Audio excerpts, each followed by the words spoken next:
Primary স্কুলে বাচ্চাদেরকে ভর্তি করানোর ক্ষেত্রে আমরা কি ভর্তি প্রক্রিয়াটা আমরা পরিবর্তন করব কিনা, নাকি এই যে এডমিশন বাই লটারির মাধ্যমে আমরা নিব এবং মেরিটকে আমরা সবসময় দমায় রাখবো। জনাব হাসনাত আব্দুল্লাহ কুমিল্লা সরাসরি প্রশ্ন করবেন, ব্যাখ্যার প্রয়োজন নেই।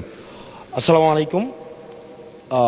যেহেতু শিক্ষা নিয়ে কথা হচ্ছে, আমাদের বর্তমানে মাননীয় স্পিকার, আমরা যদি বর্তমান শিক্ষা ব্যবস্থা দেখি, আমাদের এন্ট্রান্স ইনস্টিটিউশনগুলোতে বিশেষ করে প্রাথমিক শিক্ষায় আমরা দেখছি যে ভর্তি প্রক্রিয়াতে আমাদের এখন দুইটা পদ্ধতি প্রচলিত ছিল। এডমিশন বাই মেরিট আগে প্রচলিত ছিল, এখন সেটা কনভার্ট হয়েছে এডমিশন বাই লটারির মাধ্যমে এখানে বাচ্চাদেরকে ভর্তি করা হয়। ফলত যেটা হয়েছে, ফিডার ইনস্টিটিউশনগুলোর শিক্ষার মান অনেক কমে গিয়েছে, যার ফলে টারশিয়ারি এডুকেশনে আমরা কোয়ালিটি সম্পন্ন ছাত্র আমরা বিশ্ববিদ্যালয়গুলোতে আমরা পাঠাতে পারি না।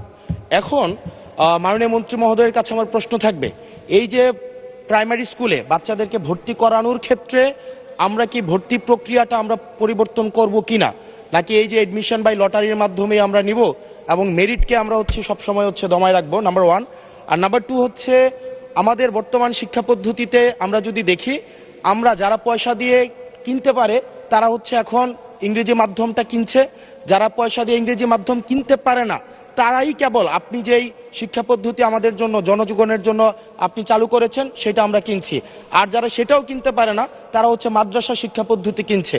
আপনার কাছে প্রশ্ন যে আমাদের বর্তমানে একটা দেশে এই তিনটা শিক্ষা পদ্ধতি যেটা অর্থনৈতিক অবস্থার উপরে নির্ভর করে চলে, এই তিনটা শিক্ষা পদ্ধতি জিয়ে রেখে আপনার কি মনে হয় যে আপনি একটা ইনক্লুসিভ শিক্ষা পদ্ধতি নিয়ে আমাদের দেশটাকে আগায় নিতে পারবেন? ধন্যবাদ।